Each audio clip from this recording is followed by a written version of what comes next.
drummingforlife.com. 1, 2, a 1, 2.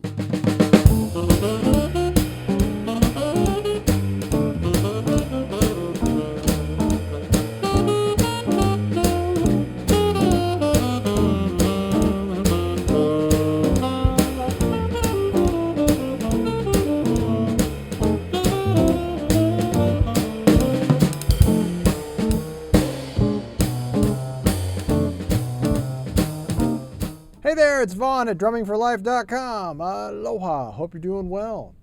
So today I want to share with you about one of the most essential beats I think you need to know in playing jazz, and it's the jazz shuffle beat. And what really separates it from the other kinds of shuffles is a real sense of, well, it's rooted in jazz. It's rooted in jazz swing, as opposed to being rooted in kind of a more rock feel.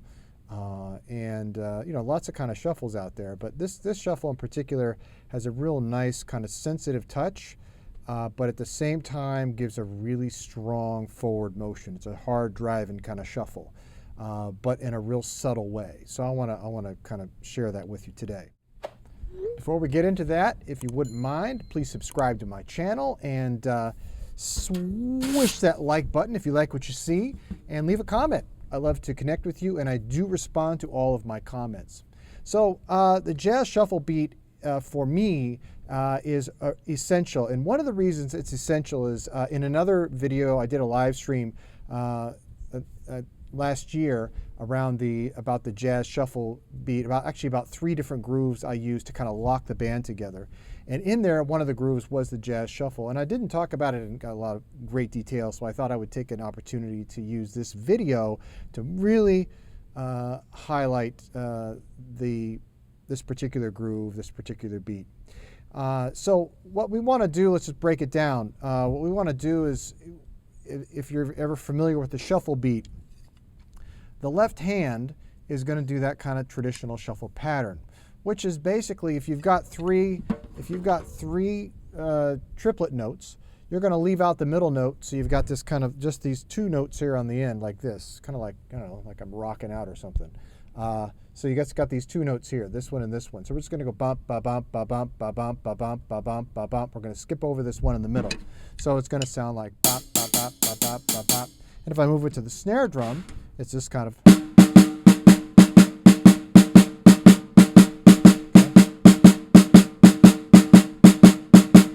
So the first step is just to kind of get familiar with that, get comfortable with just that, this kind of thing, all right? Bop, ba bop, ba bop, ba bop, ba bop, ba bop, ba bop. And you want to kind of swing it. Feel the swing kind of zap, ba da, ba da, ba da kind of thing, all right? The right hand is going to play just a regular spangling on the ride cymbal. 1, 2, 3, 4, 1, 2, 3, 4, 1, 2, 3, 4, 1, 2, 3, 4. I also did another video about how to make your ride cymbal swing and sing. So I'll put the link to that below, as well as the link to the 3 grooves I use to lock the band together. So you can go check that out later as well. Here's a spangle line. Put them together. We'll go slower. 1, 2, 3, 4, 1, 2, 3, 4, 1, 2, 3, 4, 1, 2, 3, 4, 1, 2, 3, 4, 1. Put the overhead angle. 1, 2, 3, 4, 1, 2, 3, 4, 1. Okay? Notice I'm really relaxed. Okay? There's no tension there. This is going to be key in really executing this particular groove. You want to be relaxed when you do it. All right? So that's basically the hands. All right? So far, so good.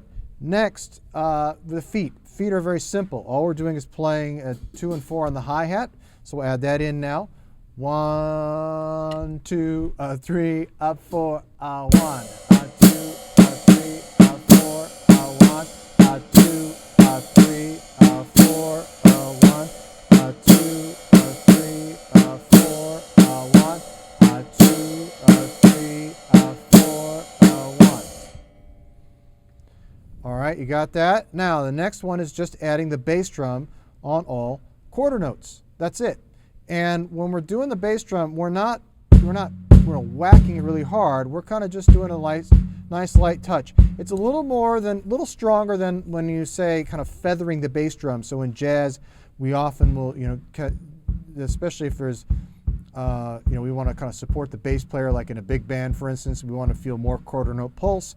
We may do 4 on the floor with the bass drum, and that's going to kind of be more like kind of just a real light touch like this. But when we're playing this shuffle groove, you can put a little more oomph into it. That's okay. That gives it a little more forward motion. It gives it a little stronger feel. But I'm not stomping it. All right. So just a little bit more. Just kind of bring it up, kick it up a notch. All right. So let's put it together with the bass drum.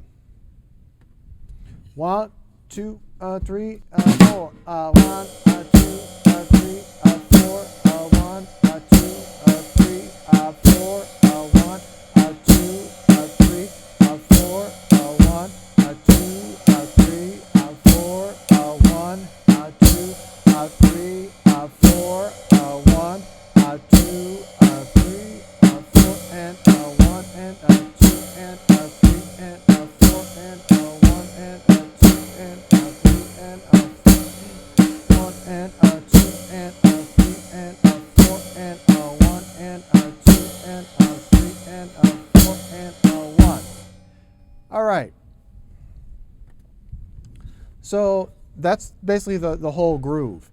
Now the way to make it really swing, okay, is this is kind of the secret sauce. Obviously, you need to make that have your ride cymbal happening. And I encourage you to go check out that video about how to make your ride cymbal swing and sing, because that's going to help you kind of make that happen. With the left hand, all right, the feet are really straightforward, but with the left hand, this is really the secret sauce. What you want to do with this left hand is you want to focus on kind of a little, don't make it too heavy-handed, all right? See what I'm doing there? So on counts 2 and 4, I'm accenting that shuffle pattern. 1, 2, 3, 4. So the other notes are very quiet.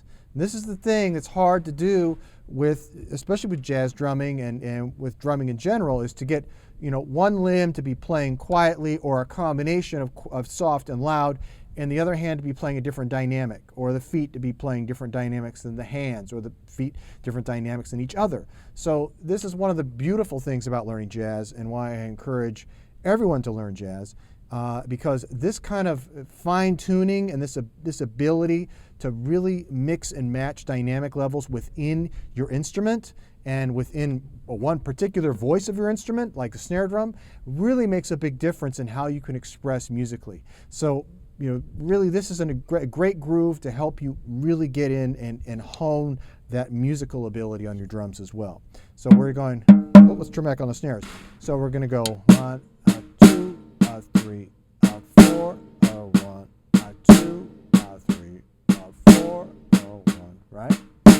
And I'm not whacking it here. I'm not hitting really, really hard. I'm not. All right, I'm not doing that kind of thing.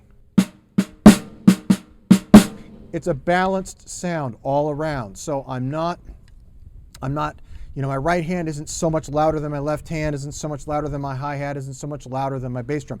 Everything is a balanced sound, and it really supports that kind of forward motion.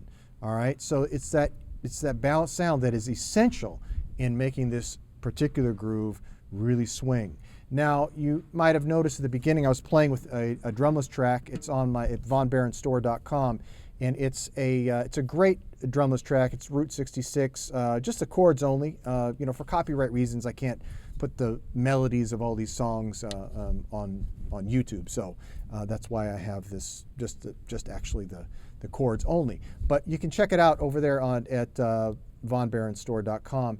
And it's just a great way to practice, to really hone your skills in playing this particular shuffle groove. That particular drumless track collection also you can trade 4s and 8s and things, which is really fun as well. You can work on your drum soloing.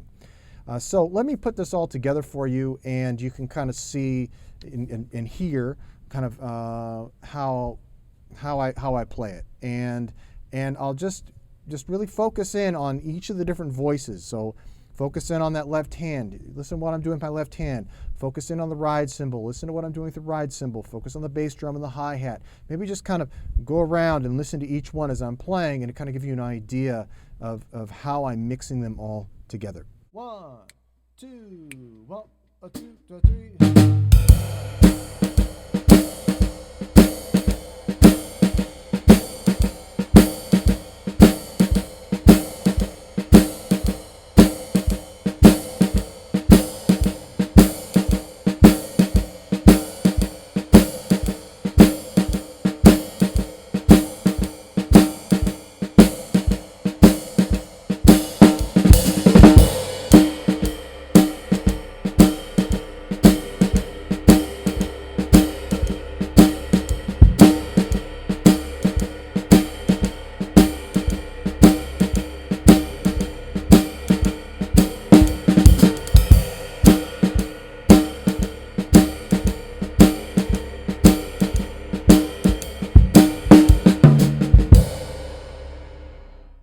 So I hope listening to it also gives you an idea of how to really put the pieces together and mix them nicely, blend them nicely, so that you can then create a really groovy jazz shuffle.